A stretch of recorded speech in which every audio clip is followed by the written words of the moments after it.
NCAA women's bowling started out as an emerging sport back in 1994. By 2004, the sport got national championship status, which meant that 40 programs from Divisions 1, 2, and 3 all recognized women's bowling as a varsity sport. Today, there are approximately 81 programs that have NCAA women's bowling in their athletics department. Approximately 40% of those programs come from Division 1, 40% from Division 2, and only 20% from Division 3. Here at UW-Whitewater, we pride ourselves on being a Division III nationally ranked bowling program because Divisions 1, 2, and 3 all compete together for the same national championship. With that, it becomes very hard to compete, as all Division 1 and 2 schools have hired travel and recruiting budgets, as well as scholarships for their student athletes. However, UW-Whitewater's women's bowling team still holds its own. In 2013, the Warhawks earned the program's first ever selection to the NCAA National Tournament, a feat rarely accomplished by Division III schools. Their dominance continued into the 2013-2014 season, where they capped off an incredible season by finishing third overall at the 2014 NCAA National Championships in just their second appearance. That same season saw 3 of the bowlers compete at the USBC Intercollegiate Singles Championship in Reno, Nevada, all falling in the first round of head-to-head brackets. Going into the 2014-2015 season, the team was notably missing several key players from that record-setting team as 5 seniors graduated and a new era of younger players stepped up to fill their big shoes. The Warhawks found success throughout the regular season, including a sectionals victory advancing them to the USBC Intercollegiate Championships, as well as qualified as a final team into the 2015 NCAA Championship for the 3rd year in a row. It was there that the Warhawks found lightning in a bottle once again. After falling in their first match, the girls ran through the remaining competition in the double elimination brackets, taking out several Division I programs in their path to the television finals. They fell short by just a few games, but brought home the program's second consecutive third-place finish at the biggest stage in collegiate bowling. In the 2015-2016 season, the team finished just shy of qualifying for the NCAA Championships, but took home the runner-up spot at their USBC sectional to advance once again to the USBC Intercollegiate Championships, where they lost in the second round of match play. The 2016-2017 season found the Warhawks in a similar situation, but this time claiming the sectionals championship and finding success in Baton Rouge at the 2017 Intercollegiate Team Championships. The Warhawks led qualifying and claimed the number 1 seed heading into match play, taking down their first 2 opponents before falling to eventual champions McKendree. They finished in a tie for 5th and 6th. This year, the Warhawks were once again a young team looking to build on a solid foundation of talent and a team history of rising to the occasion. Today to talk about our upcoming recruitment class for the school year of 2018-2019. At the moment, I have 10 recruits who have ultimately committed to going to UW-Whitewater.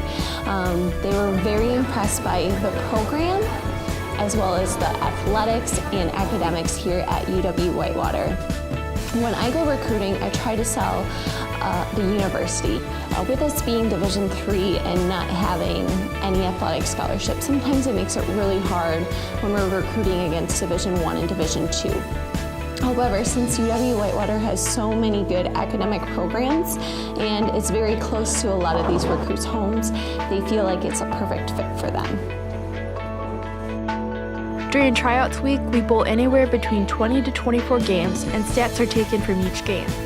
With those stats, we look at average, strike percentage, and fill percentage, which means filling the frame of either a strike or a spare. We always want to get strikes, but no one's perfect, so we aim to get 9 or better on every shot. The coach determines the top 10 roster spots by looking at all of those different criteria instead of focusing on just one aspect. This is why stats are so important, especially for tryouts week. Just like many other sports, a long season and grueling practice and travel schedule can lead to overuse injuries. To prevent these injuries and keep their bodies in competition strength, the girls work out multiple times a week with their professional trainer on campus, Corey Chapp. During these workouts, the girls focus on building core strength as well as wrist strength and endurance. The most common injuries are typically hip or knee injuries and then tendonitis in joints, all from being overworked.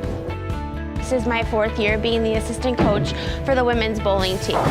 Kind of how I got got started into being the assistant coach is I was actually a member of the bowling team myself. I bowled on the women's team for 4 years, so I completed my eligibility.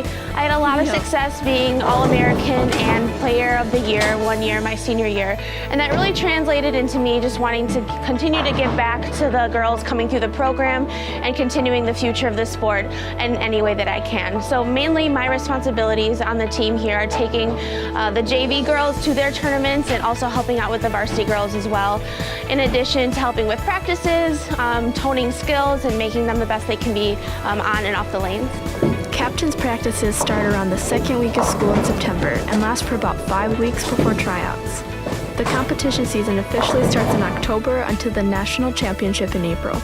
We have about a 1-week turnaround between tryouts and our very first tournament to get ready for the season. In October and November, our schedule is packed full of tournaments traveling all around the country. We take a small break in between finals and Martin Luther King Day before our season starts up again. In the spring, it is very travel intensive. Those weeks are very demanding, and it's important that the girls stay on top of their studies as well as prepare for the next tournament. There's no way to come up with defensive strategies. Therefore, form, fundamentals, and repetition are highly important. The better you understand your statistics, the more you can work to improve your fundamentals so that you can make that clutch shot in the 10th frame when the team needs a strike to win the match. We do a lot of mental preparation, fundamentals, and drills to prepare the girls mentally, physically, and emotionally for any type of situation that they might encounter during a match. Season, we're going to be doing a couple things a little bit differently. Next year, we're actually going to be adding a sports psychologist into our practice routine. This person has also been working with some of the other sports teams here on campus, and we're very excited to have that ability to be working with them. Bowling is approximately 90% mental and 10% physical. So having that sports psychologist is really going to help us bring our game to the next level.